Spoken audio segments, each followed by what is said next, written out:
Introducing the champions of political professional wrestling, the American Adversaries.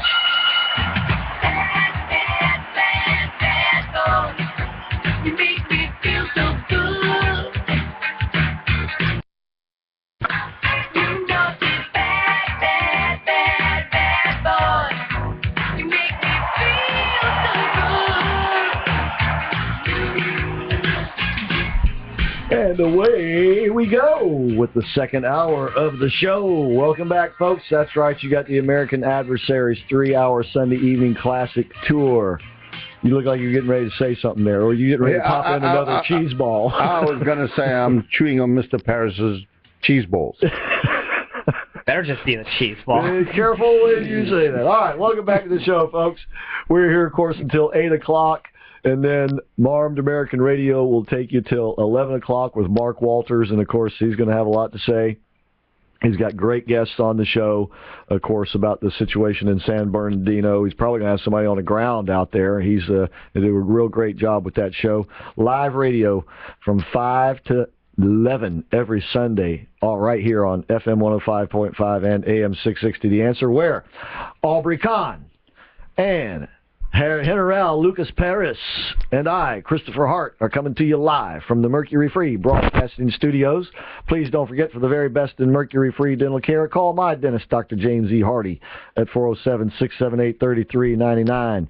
Jeff Sinnis is on the bridge. 407-774-8255 is the number, and we will be doing our Who Said That contest in the next segment of the show. A little bit earlier than usual. We'll do it in the next segment of the show. And then later on in this hour, we're going to have the current world champion of Global Force Wrestling, and that would be, of course, Magnus. He's going to join us on the show, and he's got some interesting political views, I think. I'm sure he will, being from the across the pond. Yes. But isn't this radio station the only news talk radio station that goes live for that length of time on a Sunday night? Indeed it is. In all of Central Florida, probably all of Florida together. We're the only place where you can get it. That's right, folks. We're proud to do it. And the one reason why we can do it is because we've got such great sponsors like Aubrey Kahn, Affirm Foundation Home Inspections. If you got an inspection need, Aubrey Kahn is your man to fill it. And he can inspect both commercial and private properties. Commercial, residential. You name it. For insurance purposes or for buyers and sellers. That's right. So even if you're not selling your house, you might be paying too much for your homeowner's insurance, especially if you've recently, in the last few years, gotten a new roof put on your house. You need to be getting that wind mitigation discount on your insurance, which can save you thousands of dollars of money over a 5-year term. That's right. And 321-624-0254 is Aubrey Kahn's phone number. Orlando's Home Inspector, that's with an S, Orlando's HomeInspector.com is his website. Please give him a call. All right, and as I said, 407-774-8255 is our number if you want to participate in the conversation. And, of course, as I said, we'll be doing our Who Said That contest here momentarily. In the meantime, I want to talk a little bit about Trump and the chumps. Trump, as we reported on the show Friday, is really leaping ahead in the poll numbers. And in a CNN poll recently, he's got 36 to Ted Cruz's second place 16. He has literally lapped the field in that CNN nationwide poll. And that was post-Paris, pre-San Bernardino. I suspect that post-San Bernardino, his numbers are going to go up even more. Whereas the Democrats are talking about disarming, he's saying people need to be able to protect themselves. They should be able to have guns. They can't expect the government to protect them everywhere that they go, and that he is going to deal with this problem in a fashion that will solve it. And he says that part of the problem is the press and their attitude toward these terrorist groups, these Muslim terrorist groups. He makes no bones about it, that it is radical Islamic terrorism. He's not afraid to say it. And he says that the press is turning them into Robin Hoods, if you will, by saying that we're, inspiring it with, they're being inspired by global warming. And to say that, is to more or less legitimize their cause, right? Because it is so very important that we do something about this global warming. It's a terrible, terrible thing. So if that's part of what's motivating these people, you see, if we can get rid of global warming, cause. If we can get rid of global warming, there will be no terrorists. Well, according to Bernie Sanders and the likes of the walking, talking, dancing and our queen administration, himself, right? You're right. But see, once again, think of the logic though here. They are saying that climate change, global warming is this huge threat to mankind. And these people are being motivated by this huge threat to mankind. So, in a way, aren't they protecting mankind? You see, this is the logical conclusion to that argument. This is all I'm pointing out here. I'm not saying this. I'm pointing out that this is the logical conclusion to Barack Obama's and Hillary Clinton's and Barry Sanders' argument. That human-caused climate change is a terrible, terrible, terrible thing. Right. And we got to do everything and anything to solve that problem. Well, lo and behold, here comes these poor, displaced Syrians and Muslims. It's all because of climate change, global warming that they're doing this. And it's really a bad thing. They're being motivated by this bad thing that the rest of us are doing. So, in fact, it legitimizes what they're doing. Right. You see? They're simply trying to solve the global warming problem by doing what even the liberals think has to be done. Eliminate human beings. There's too doggone many of us. We've been breeding like rabbits. Yeah, we can't have that no more. The problem with that is they want to eliminate everyone except themselves. Whatever happened to leadership through example? Yeah. They want to reduce the number of people in the world. Hey guys, start with yourselves. Show us how it's done. Oh no, they ain't going to do that. No, they're going to put together things like what do they call it from this climate change conference?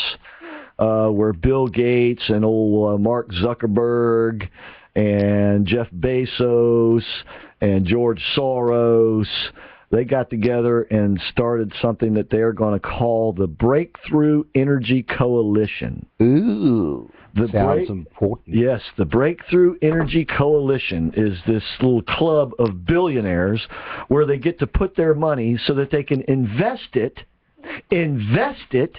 in technologies, expecting, of course, to make money on the investments, but because it's in something called the Breakthrough Energy Coalition, they aren't going to have to pay taxes on it.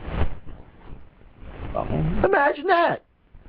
These billionaires who think that we aren't paying enough in taxes have gone out of their way to set up these organizations so that they don't have to pay taxes on them billions of dollars. But the rest of us, they want us to pay taxes on our estates, but not their billion-dollar estates, you see. You've got to remember. They get to pass. Remember, it's do as I say, not as I do. Yeah. Can I give you, you're talking about population control. Yeah. And a little bit of somewhat related news. Who was elected chair of the United Nations Human Rights Council in September? Probably the Iranians. Saudi Arabia. Saudi Arabia. All right. Another one of these people that just have equal rights for women and all religions, right? Yeah, and this is, the same organization that has put together this conference in Paris where they're trying to come up with, quote-unquote, legally binding resolution. And by the way, part of the binding resolution is something that they're calling a. Let me get it here so I don't miss. They want to register all firearms. Yeah, well, no, they're going to have a global tribunal of climate justice, they call it. Huh. Yeah, here we go. Yeah. One world government. They want to have a global tribunal of climate justice where countries, like Somalia or Syria or Iran can go to the tribunal on climate justice and complain that the United States of America has overpolluted the world and now they need to be compensated for it. Yes, of course. And, of course, this tribunal, to really even exist at all, has to be legally binding. In other words, the parties that agree to participate in this conference's agreement would be subject to the overriding authority of the Global Tribunal of Climate Justice. And the people in charge will be enemies of the United States. Yeah, there you go. There always are. Look at anyone in the United Nations. Yeah. All the people in charge of human rights are opposed to human rights. That's about the size of it. By the way, I just got this from Carl. That rewrite of the No Child Left Behind Act, it's working its way through Congress. It's been written but has not been voted on yet. So if it motivates you to call your congressman, you can do that. By the way, the switchboard number for the House of Representatives in Washington, D.C. is 202-224-3121. That's the Capitol building, the House reception for the House Representatives, 202-224-3121. If you're motivated to call them and say, don't mess around with this education. Do you think my phone call to Alan Grayson's office is going to make a difference? Probably not. By the way, Alan Grayson was at that mosque Friday night. Of course he was. A bloody liberal. Where we were being told, what great, fine, upstanding citizens Muslims make, and many of them obviously do. And many of them don't really know what being Muslim is really all about. Right. Because a lot of Christians, believe it or not, don't really know what being a Christian's all about. They just say they're that, right? They go through the motions and say it. Because, well, my great-great-grandfather was a Christian, and so I'm a Christian. And, to get your business contacts and all that sort of thing. So, but nonetheless, we got to know what's going on, and that's what we try to do here. Ray from Winter Park is on the line. Ray, thank you for calling tonight.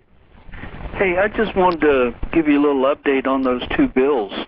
There's actually two bills that were sent through. Yeah, the transportation bill and the education bill. Now, I believe the transportation bill has actually already been voted on, hasn't it? Both have been. Oh, they both now have been. Yeah, okay. they're both.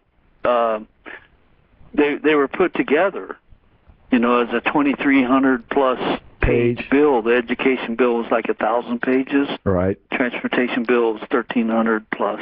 Right. Anyway, they were put together. They were released only 48 hours ahead of time instead of the promised 72 posted. Well, now that was John Boehner who made that promise. You can't hold St. Pauli girl Ryan to that, right? Exactly. They were going to post it and then. Right. But they never posted it. They just gave it to the Congress people. But they voted like the Republicans, 230 to 65. And all the Democrats voted for it. Golly. And the Senate was 87 to 13. So both bills are sitting with the president right now. All right. Well, thanks for the update, Ray. But basically, they were both passed for 5-year periods. Right. Yes, the transportation bill is a 5-year bill, so I guess because the education bill is attached to it, it is as well. And they reauthorized the Ex-Im Bank. And they reauthorized the Ex-Im Bank, the Import-Export Bank as part of this bill too. Increased their budget. Yep. $140 billion. Yep. Like I say, this is going to go on now for the next week or so until they get all this taken care of. And then we're going to be stuck with the bill. For a new president, like, say, a Ted Cruz, who wants to eliminate the education department... Just got harder. It's going to be very hard to do. Just got harder. Yep.